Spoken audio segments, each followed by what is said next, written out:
Hi everybody, Robert McFadden here. As Solvay increases dramatically the number of members that are participating in the company, oftentimes comes an increased amount of questions regarding cold market strategies. People only know so many people. Your warm market is only so big. Now, granted, you can continue to grow that warm market as you continue to add people to it.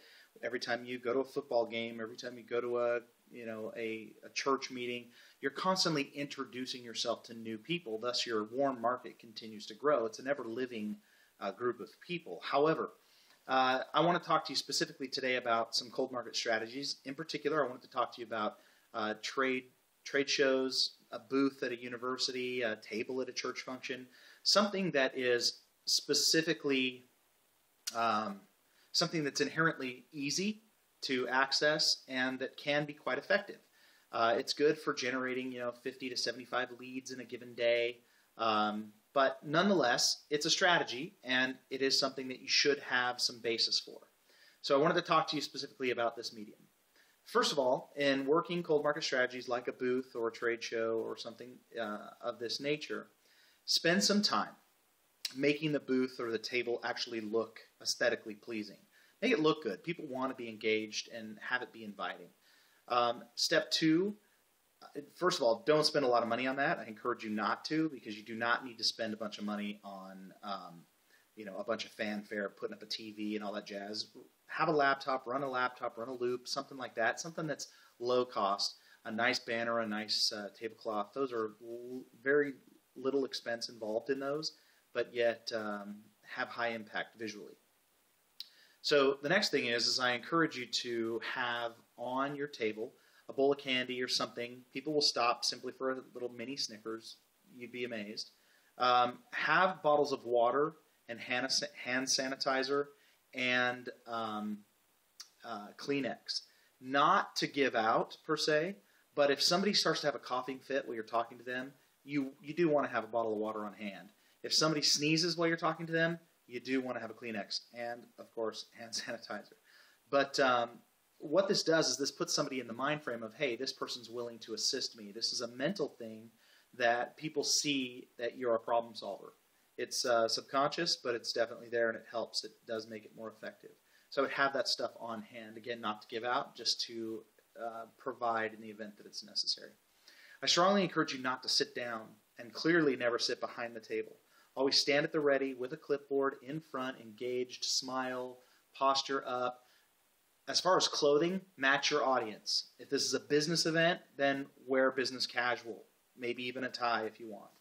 However, if this is a university crowd, then barely dress above your crowd. Don't go in jeans, go in a nice sweatshirt, not sweatshirt per se, unless it's branded Solvay or the company in choice, but maybe a sweater.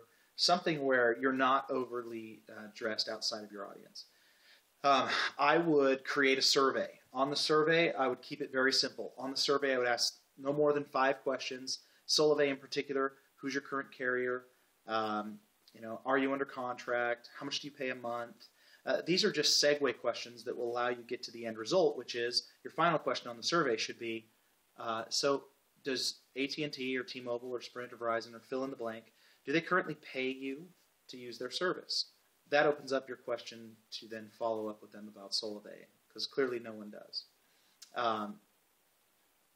So with that said, at the bottom of every survey, make sure you have an option to get their information. You never want to just give them a flyer and have them walk away. That is not a lead. A lead is only when you gather their information and you set a follow-up appointment. So at the end of the conversation, make sure you set a follow-up appointment that says, in a very open-ended format, I have appointments available tomorrow afternoon or evening, which works best for you.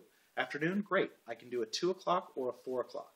Or even go as far as to say I can do a 2:10 or a 4:05. Set very specific times, as they'll hold them more serious when they think that they are specific to them. When you set the follow-up appointment and you have their contact information, make sure you follow up. Cardinal rule, if you set an appointment, follow up. These are just some simple strategies that I want you to make sure that you employ when you are doing this type of a market strategy. Join us on the Blitz calls every Tuesday, Wednesday, and Thursday morning at 10 a.m. Pacific. We go over topics just like this. In fact, we've got some great ones coming up, so I encourage you to look for that. Please reach out to me, those of you that are interested in joining Solivay and want to be a part of a great team. I lead a team called All Thousandaires, and that is the goal and focus to make every member of the team $1,000 residual income within 90 days of joining the team. Our site is launching first week of December, and we're very excited about it. So I look forward to working with you. Please reach out. My contact information is in the comments section of this video. Have a great day.